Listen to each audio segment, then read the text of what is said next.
morning, student. Yesterday I was explained the advantages. Okay, just now we are we will going to start about the limitation. Okay, lengthy and expensive incorporation procedure. Okay, the formation procedure of company is lengthy, complicated and expensive in comparison to sole proprietorships and partnership.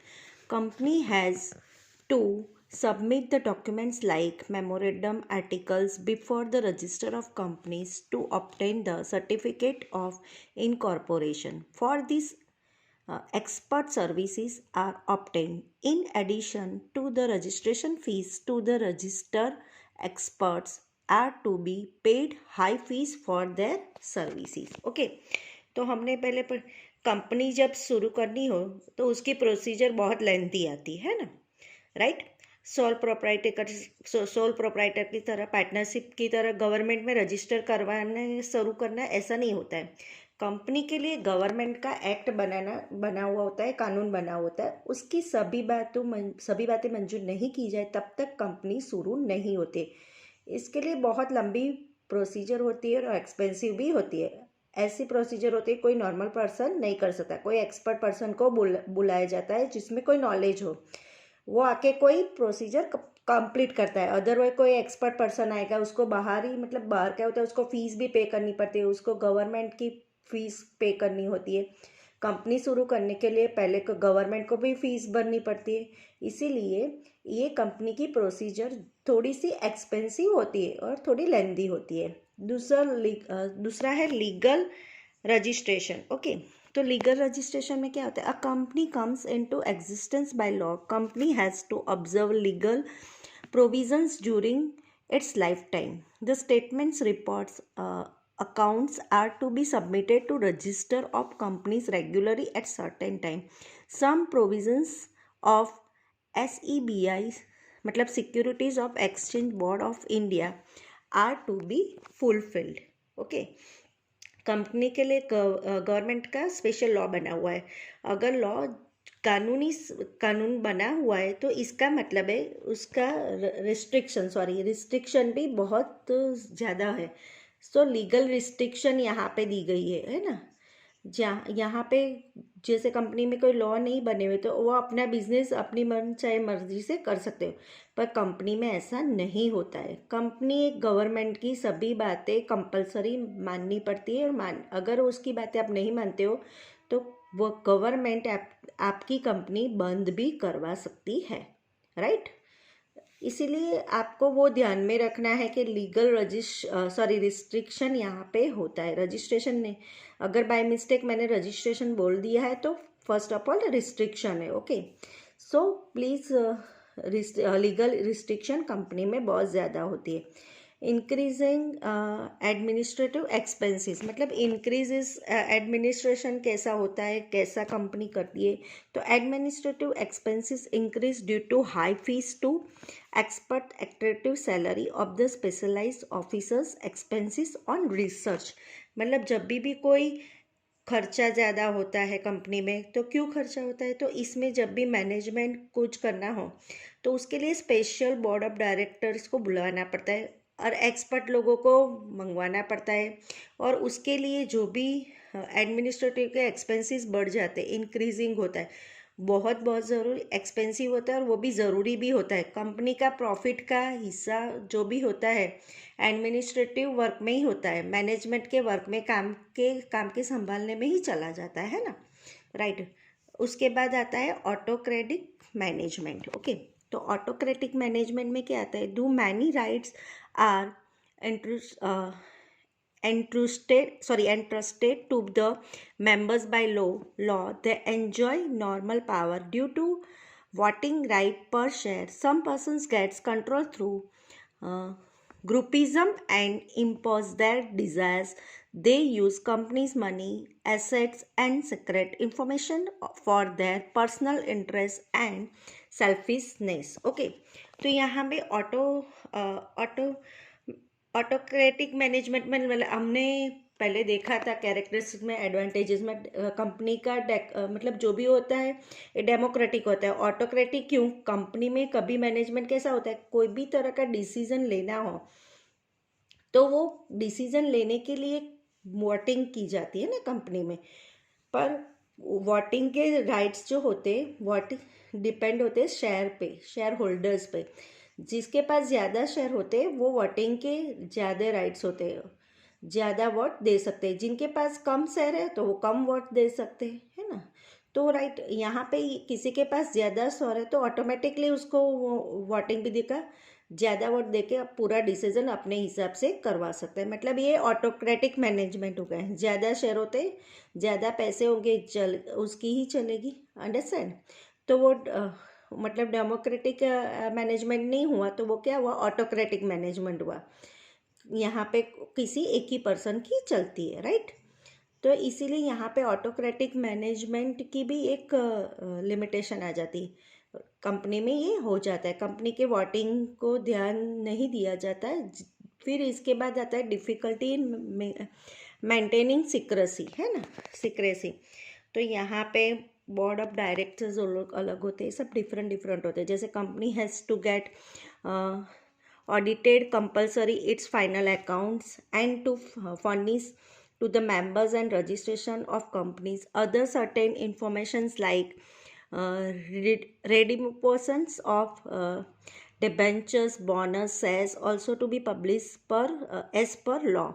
Thus it is difficult to maintain secrecy. Okay, तो यहाँ पे जो भी होता है, यहाँ पे रिडेम्पशंस या वगैरह जो भी होता है, यहाँ पे इसमें सारे लोग मिलके काम करते हैं। यहाँ पे सीक्रेसी, जो कोई भी बात का सीक्रेट रखना होता है वो पॉसिबल होता नहीं, यहाँ पे बहुत मुश्किल होता है। कोई एक अगर बात हो की तो ये बात बाहर किसी को नहीं पता चलेगी, तो वो नहीं होता है, वो सीक्रेट रखना, तो ये इट इज़ नॉट पॉसिबल। यहाँ पे जैसे 50% will get together the work at a company, so very difficult for the one persons will get the, मतलब कोई भी वर्क का काम होता है, कोई भी सीक्रेट्स ही हो तो वो दूसरे पर्सन को बता ही देता है ना। फिर उसके बाद आता है delay in policy decisions. Okay, इसका मतलब क्या होता है कि the concepts of members is essential to making policy decision for the this meeting of the members is to be called. Notice of the meeting is to be furnished to members in advance before certain days.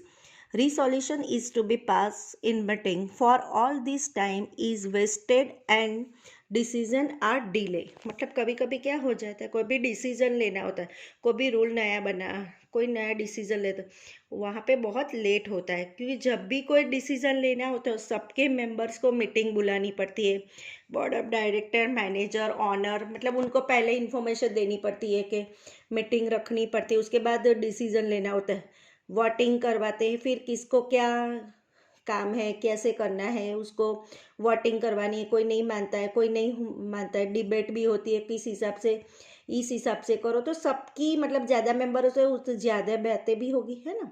तो right, तो कोई भी policy को confirm करने के लिए, नया decision लेने के लिए बहुत टाइम लगता है। इसके बाद आता है लेस फ्लेक्सिबिलिटी, मतलब यहाँ पे फ्लेक्सिबिलिटी भी बहुत कम है। ओके, तो flexibility, lesser element of flexibility is there in company form as compare to proprietorship and partnership. A resolution is to be passed in general meeting to make important change. Approval of central government and court is required in some circumstances. Okay, तो main कोई circumstances होता है तो यहाँ पे less okay flexibility होती है। Partnership में, सोल प्रोप्राइटरशिप में और पार्टनरशिप में क्या होता है, अपनी मर्जी से काम चलता है। मतलब खुद को काम करना है तो करेंगे, अदरवाइज नहीं करेंगे। मतलब वो अपने पे डिपेंड होता है, मतलब वो खुद डिसाइड करेगा मुझे करना है कि नहीं करना है। सोल प्रोप्राइटर का आज मुझे काम नहीं करना है, शॉप नहीं खोली है, मतलब कुछ भी नहीं काम करना है, तो वो डिसाइड करता है। अदरवाइज मतलब यहाँ पे ऐसा नहीं, कंपनी का रूल्स को कंपलसरी यहाँ पे तो करना ही पड़ता है। यहाँ पे एक फ्लेक्सिबिलिटी ज़्यादा होती नहीं, मतलब यहाँ पे बहुत डिफ़िकल्ट हो जाता है। यहाँ डिसीजन लेता है कि ये काम करेगी तो ये कंपनी के हिसाब के रूल्स के हिसाब से हमको चलना पड़ता है ना। अगर नहीं करेंगे तो काम ऐसा नहीं चलता है, मतलब अगर खर्चा भी ज़्यादा भी हो जाता है। इसीलिए यहाँ पे लेस फ्लेक्सिबिलिटी बहुत कम रहती है ना। उसके बाद आता है एनकरेजमेंट टू स्पेक्यूलेशन सॉरी। तो artificial changes in the stock market encourage speculations as the directors are acquainted with the secret information of the company.